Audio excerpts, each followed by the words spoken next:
साथियों नमस्कार, मैं अंचल अग्रवाल चक्रवृद्धि ब्याज में आपका स्वागत करता हूं।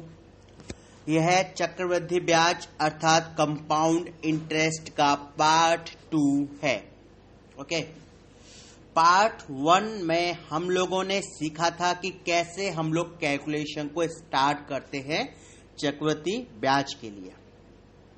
तो सबसे पहले इस पार्ट को स्टार्ट करने से पहले भी कहूं, मैं आपको एक बात बता दूं कि इसमें कैलकुलेशन थोड़ी सी हैवी हो जाती है। हैवी का सेंस इस मामले में है कि आपको अधिक से अधिक अपने माइंड से कैलकुलेट करना होगा। ओके, उसका एक रीजन ये है कि इसमें फिगर्स जो आएंगी वो दशमलव में आएंगी। हो सकता है कुछ एक फिगर दशमलव में ना आए, लेकिन आपको कई फिगर दशमलव में देखने को मिल सकती हैं। तो दशमलव में जब कोई फिगर आती है तो वहां पर कैलकुलेशन करना थोड़ा सा डिफिकल्ट हो जाता है। ओके, पर हमारी कोशिश होगी कि हम दशमलव में कम से कम उलझते हुए प्रश्नों को अधिक से अधिक स्पीड से सॉल्व करें। ठीक है, एक प्रश्न लेते हैं और आगे इस पर बात करेंगे। फिर प्रश्न है आपका 12% CI अर्थात कंपाउंड इंटरेस्ट की दर से 7,500 रुपीज अर्थात 7500 रुपए का 2 वर्ष का चक्रवृद्धि ब्याज कितना होगा। ओके, चलिए, हम लोगों ने सिंपल इंटरेस्ट सीखा हुआ है। ओके, जो चीज आप सीख चुके हो उसका फायदा जरूर उठाना चाहिए। अगर मैं कहूं कि 7,500 पर 1 वर्ष का 12% की दर से ब्याज कितना हो, क्योंकि पहले वर्ष के लिए चक्रवृद्धि ब्याज और साधारण ब्याज क्या होते हैं, बराबर होते हैं। ओके, तो 7,500 का 12% से 1 ईयर का आप सिंपल इंटरेस्ट कैलकुलेट कीजिए। यह आएगा आपका 900 रुपीज। ओके, कैलकुलेशन आपको करनी है, इस बात का ध्यान रहे। मैं बार बार आपसे कह रहा हूं कि कैलकुलेशन आपको खुद करनी है, तभी ये सब चीजें डेवलप हो सकती हैं। क्योंकि एग्जाम में मैं नहीं आऊंगा वहां पे आपको बताने कि भाई आप कैलकुलेशन कर लीजिए, यहां पर इस तरह से होगी। ये आपको ही परफॉर्म करना है। ओके, अच्छा, अगर ये क्वेश्चन सिंपल इंटरेस्ट का होता तो 2 साल की ब्याज कितने रुपए हो जाती भाई? 900 एक साल की, दूसरे साल भी 900 मिलती, 1800 रुपए हो जाती, सिंपल। लेकिन यह प्रश्न किस चीज का है? कंपाउंड इंटरेस्ट का। तो जो 900 रुपए, आप थोड़ा सा समझने की कोशिश कीजिए प्रश्न को। चक्रवृद्धि ब्याज के फॉर्मूले में मैं आपको उलझा सकता हूं, लेकिन उसकी आवश्यकता मैं चाहता हूं ना पड़े। ओके, तो मैं आपसे कह रहा हूं कि अगर 900 रुपए 1 साल की ब्याज है, ठीक है, तो 7,500 पर आपको 900 रुपए पहली साल की ब्याज मिल जाएगी।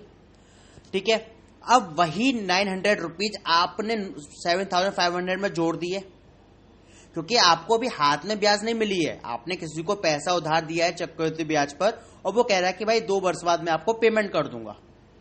तो पहले साल में आपको चक्रवृद्धि ब्याज आपके हाथ में नहीं आई है, ब्याज ध्यान रखना। तो 900 रुपए किस में जुड़ जाएंगे? 7,500 में। तो कितने हो जाएंगे? 8,400। एक तो ये तरीका है कि अब 8,400 पर आप निकाल लीजिए 12% की ब्याज। ठीक है, तो 8,400 पर आप यदि 12% की ब्याज निकालेंगे तो आएगी 1,008 रुपए।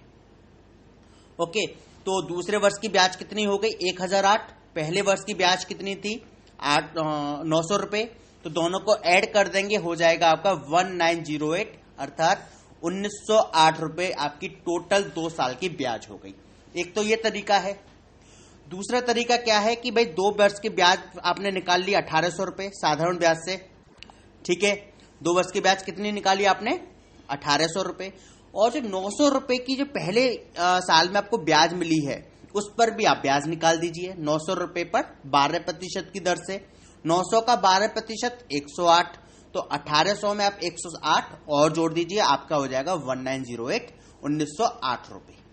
ठीक है, तो मेरी नजर में दोनों ही फॉर्मूले अच्छे हैं, दोनों ही चीजें अच्छी है, पर second one is better than the first, because in the second you are not solving again of calculation of again 77,500. अब दूसरे वाले जो पार्ट है उसमें 7,500 पर ब्याज नहीं निकालनी पड़ रही है, क्योंकि 7,500 की जो ब्याज है वो पहले साल की ब्याज के बराबर है। आपको केवल दूसरे साल की ब्याज वहां आपको बतानी हो रही है। ओके, तो वहां जो हम ब्याज निकाल रहे हैं केवल वो निकाल रहे हैं जो हमको ब्याज मिली हुई है पहली साल। सिंपल। चलिए एक और प्रश्न लेते हैं हम। 5,000 रुपए का 8% वार्षिक चक्रवृद्धि ब्याज की दर से 3 वर्ष का चक्रवृद्धि ब्याज कितना होगा? 5,000 रुपए आपका प्रिंसिपल अमाउंट हो गया, 8% वार्षिक आपका रेट ऑफ इंटरेस्ट हो गया, CI है अर्थात चक्रवृद्धि ब्याज है, और नंबर ऑफ ईयर्स है 3। ठीक है, जो मैंने आपको पिछले क्वेश्चन में सेकंड वाला बताया था उससे ही सॉल्व करेंगे तो हम थोड़ा सा बेटर रहेंगे। क्यों बेटर रहेंगे समझिए। 5,000 रुपए पर 8% की दर से 1 वर्ष का ब्याज कितना होगा? 400 रुपीज होगा। तो 3 साल का कितना होगा अगर हम सिंपल इंटरेस्ट से निकाल रहे होते तो 400 प्लस 400 प्लस 400 1200 रुपए। 3 साल में हमको 1200 रुपए प्राप्त होते यदि एक क्वेश्चन सिंपल इंटरेस्ट का होता। लेकिन क्वेश्चन किस चीज का है? कंपाउंड इंटरेस्ट का। समझने की कोशिश कीजिए। पहले वर्ष में आपको 400 रुपए की ब्याज मिली होगी, यानी कि पहले वर्ष के एंड में मिली होगी, जो कि दूसरे वर्ष के प्रारंभ में प्रिंसिपल में जुड़ जाएगी, जैसे कि हम 7,500 में जोड़ते आ रहे थे, है ना। तो यानी कि दूसरे वर्ष में 400 रुपीज पर भी हमको ब्याज मिलेगा। तो 400 का 8% 32 रुपीज। ओके, तो ये सेकेंड ईयर के बाद जो हमको ब्याज मिलेगी वो कितनी हो जाएगी? 400 प्लस 400 प्लस आपकी 32, यानी कि 832। 2 साल तक की ब्याज हो गई। ओके, अब आप मुझे एक चीज बताइए, तीसरे साल में आपकी ब्याज की क्या स्थिति होगी? सोच कर देखिए। तीसरे साल में आपको ब्याज किस पर मिलेगी?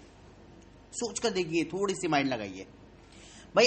832 जो आपकी सेकेंड ईयर तक आपकी ब्याज मिली है आपको, सेकेंड ईयर तक की, 832 थर्ड ईयर के लिए प्रिंसिपल हो जाएगा, प्रिंसिपल में जुड़ जाएगा, राइट।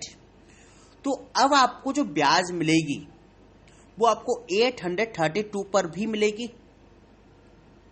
एक तो आपकी जो ब्याज है 400 रुपीज पर ईयर की, वो तो हमने सिंपल इंटरेस्ट से निकाल के रख ली अपने पास। एक आपको 832 की ब्याज और मिलेगी। जैसे हमने सेकेंड ईयर में हमको 400 की ब्याज मिली थी, ओके, तो 400 की सेकेंड ईयर में तो मिलेगी ही मिलेगी, और फर्स्ट ईयर की जो 400 पे ब्याज थी वो भी 32 हो गई। तो टोटल अमाउंट जो ब्याज का अब तक बना वो 832 है। तो 832 पर आपको जो ब्याज मिलेगी थर्ड ईयर में मिलेगी वो 8% से मिलेगी। 832 पर यदि आप 8% से ब्याज निकालेंगे तो यह आएगी 66 रुपीज 56 पैसा। निकालना है आपको, कैलकुलेशन करना है, याद रखिएगा। तो 66 रुपीज 56 पैसा आपकी क्या हुई? एक्स्ट्रा ब्याज होगी आपकी थर्ड ईयर के लिए। थर्ड ईयर में आपको 400 रुपीज तो ब्याज मिलेगी ही मिलेगी, जैसे हमने सिंपल इंटरेस्ट में निकालना है। तो अब आपको जो ऐड करना है 66 रुपीज 56 पैसा में, वो आपका क्या होगा? एक तो थर्ड ईयर की ब्याज 400 प्लस 832 जो अब तक की आपकी ब्याज बनकर आई है, ओके, वो हो गई आपकी 1298.56, अर्थात 1298 रुपए 56 पैसे आपकी कुल मिलाकर ब्याज हो गई। थोड़ा सा टफ हुआ ये क्वेश्चन, क्योंकि 3 साल की ब्याज आपको कैलकुलेट करनी थी। ओके, एग्जाम में भी आपसे 3 साल की ब्याज को आसानी से पूछ सकता है, इससे ज्यादा नहीं पूछता। 3 साल तक की ब्याज आसानी से पूछ सकता है। अब मैं यदि आपसे कहूं कि यदि हम इस प्रश्न को उस फॉर्मूले से करें जो फॉर्मूला हमने स्टार्टिंग में देखा था, वो फॉर्मूला था आपका amount is equal to principal bracket में 1 प्लस R/100 की होल पावर 3। ओके, चलिए उसको करके देखते हैं। अमाउंट बराबर क्या हो जाएगा, प्रिंसिपल 5000 है ना, 1 plus R is equal to 8 upon 100 की पावर 3। आपको याद होगा कि जो पावर लगते हैं वो प्रिंसिपल पर नहीं लगती है, 1 प्लस आर अपॉन 100 पर लगती है केवल। ओके, तो 1 प्लस 8 अपॉन 100 है। 8 अपॉन 100 को यदि हम कैलकुलेट करना चाहें तो 4 से कर सकते हैं, 4 2 जा 8 एंड 4 25 जा 100।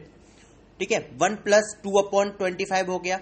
एलसीएम लेंगे तो 27 अपॉन 25 हो जाएगा। एलसीएम आप जानते हैं लेना, याद रखना। You know how to take LCM, I have told you already. Okay, तो 27 अपॉन 25 हो गया की पावर 3। यहां आपका 5000 है, multiplied 27 upon 25, multiplied 27 upon 25, multiplied 27 upon 25, क्योंकि जितनी पावर होती है मल्टीप्लाई उतनी ही टाइम्स होता है। पावर 3 है तो इन दोनों का मल्टीप्लाई 3 टाइम्स होगा। 27 upon 25 multiply 27 upon 25 multiply 27 upon 25। अब क्या होगा, मैंने आपसे कहा था कि 30 तक क्यूब्स याद कीजिए, और आप में से निश्चित रूप से कुछ लोगों ने याद किया ही होगा 30 तक क्यूब्स, तो उनको मालूम होगा कि 27 का क्यूब क्या होता है। ओके, तो जिन जिनको नहीं मालूम है मैं उनसे कहूंगा कि अगेन 30 तक क्यूब्स याद कर लेना। 27 का क्यूब होता है आपका 19683, 19683। ओके, तो आपका 5000 है, मल्टीप्लाई में आप 27 मल्टीप्लाई 27 मल्टीप्लाई 27, और नीचे आपका है 25 मल्टीप्लाई 25 मल्टीप्लाई 25। तो 25 से आप कैलकुलेशन कर सकते हैं 5000 की। यदि आप 5000 का डिवाइड करेंगे 25 को, 200 आएगा। फिर अगेन आप 200 में 25 का डिवाइड करेंगे तो 8 मिल जाएगा। इसके बाद आपकी कैलकुलेशन नहीं होगी। तो अब क्या बचा आपके पास, 8 मल्टीप्लाई 27 मल्टीप्लाई 27 मल्टीप्लाई 27, और नीचे बचा आपका एक 25। अब ये हो गई कैलकुलेशन थोड़ी सी टफ, इसीलिए मैं आपसे कह रहा हूं यदि आप ब्याज पर ब्याज निकालने याद रखते हैं तो थोड़ी सी आपको आसानी मिलेगी कैलकुलेशन करने में, अदरवाइज बहुत टफ हो जाएगा। इसके और भी शॉर्टकट है, पर मैं शॉर्टकट में आपको नहीं बता पाऊंगा। उसका रीजन है कि आप उतनी चीजें याद नहीं रख पाएंगे, क्योंकि मैं खुद नहीं याद रख पाता इन सब चीजों को, तो मैं उम्मीद कैसे करूं आगे के लिए। ओके, मेरा विश्वास यही है कम से कम फॉर्मूला का प्रयोग करके अधिक से अधिक हम आउटपुट निकालें, तो आपके लिए वही बेहतर है। आप इसको सॉल्व कर सकते हैं, आंसर आपको मिल जाएगा, क्योंकि इससे अमाउंट आ जाएगा। अमाउंट में से आप प्रिंसिपल को माइनस कर देंगे, रिमेनिंग आपका जो अमाउंट बचेगा वो आपका ब्याज होगा। ठीक है, और साथ ही जब हम लोग ऑप्शन से प्रश्नों को सॉल्व करना स्टार्ट करेंगे तो डेफिनेटली आप लोगों को लगेगा यार हम थोड़ा सा तेजी से अब क्वेश्चन को सॉल्व कर पा रहे हैं, because you would have also the 4 options. Okay, तो देखते हैं तब तक के लिए आप मुझे इजाजत दीजिए, और मैं आपसे कहना चाहूंगा फिर से, यदि आपने अब तक कोई भी मैथ्स की बुक परचेज नहीं की है देन परचेज इट नाउ। और अब तक के जितने टॉपिक्स पे मैंने आपको बात की है उन टॉपिक के प्रश्नों को आप लोग सॉल्व कीजिए।